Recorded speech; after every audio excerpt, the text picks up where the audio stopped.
ముందుగా అందరికీ ఉగాది శుభాకాంక్షలు. శిశిరం తరువాత వసంతం వస్తుంది. వసంతకాలంలో చెట్లు చిగురించి ప్రకృతి అందంగా ఉంటుంది.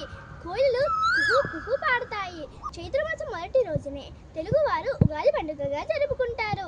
ఆ రోజు నుండి తెలుగువారి నూతన సంవత్సరం ప్రారంభమవుతుంది. ఉగాది రోజు తెల్లవారుజామున లేచి తలంటు స్నానం చేసి కొత్త బట్టలు ధరించి ఉగాది పచ్చడితో తమ దినచర్యను ప్రారంభిస్తారు.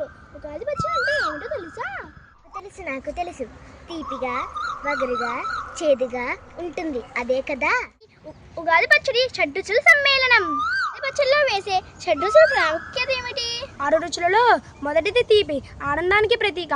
2 చేదు, బాధలను కూడా ఆనందంగా స్వీకరించాలని చెబుతుంది. పులుపు, నేర్పుగా వ్యవహరించాలని తెలియజేస్తుంది. ఉప్పు, ఉత్సాహంకు రుచికి సంకేతం. కారం, సహనాన్ని కోల్పోయే పరిస్థితులను కూడా సహనంగా ఉండేలా చేస్తుంది.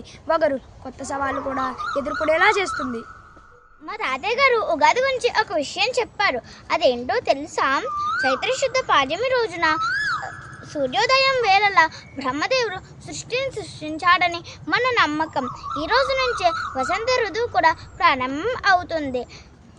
ఉగాది రోజు పంచాంగం ఎందుకు వింటారు? పంచాంగం అంటే 5 అంగాల గలది. అవి తిథి, వార, నక్షత్ర, యోగ, కరణాలను తెలియజేసేదే పంచాంగమని అంటారు. గుడిలో పంతులు గారు విశ్వావసు నామ సంవత్సరం రోజు ఏ రాసుల వారికి ఎలా ఉంటాయో తెలియజేస్తారు.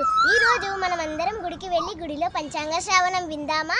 మీకు మీ కుటుంబ సభ్యులకు విశ్వావసు నామ సంవత్సర ఉగాది శుభాకాంక్షలు. ధన్యవాదాలు.